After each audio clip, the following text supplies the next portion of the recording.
ഹൃദയം നുറുങ്ങുന്ന വ്യക്തിഗത അനുഭവങ്ങളാണ് സർവേയിൽ പങ്കെടുത്ത പലരും പങ്കുവച്ചത്. പ്രതികരണങ്ങളിൽ നിയമമാറ്റങ്ങൾ വ്യക്തിജീവിതത്തിലുണ്ടാക്കുന്ന ആഘാതം വളരെ വ്യക്തമാണ്. തങ്ങളെയും കുടുംബങ്ങളെയും ബാധിക്കുന്ന സവിശേഷമായ വെല്ലുവിളികൾ പ്രവാസികൾ വേദനയോടെ പങ്കുവച്ചു.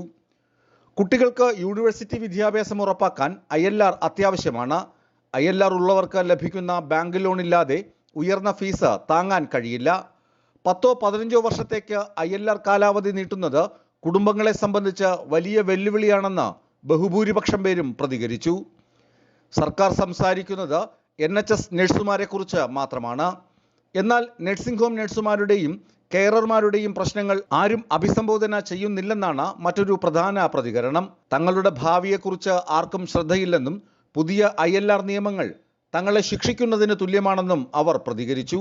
ആനുകൂല്യങ്ങളല്ല, സ്ഥിരമായ വിസയോടുള്ള സെറ്റിൽമെന്റാണ് ആവശ്യമെന്ന് ആരോഗ്യമേഖലയിൽ പ്രവർത്തിക്കുന്ന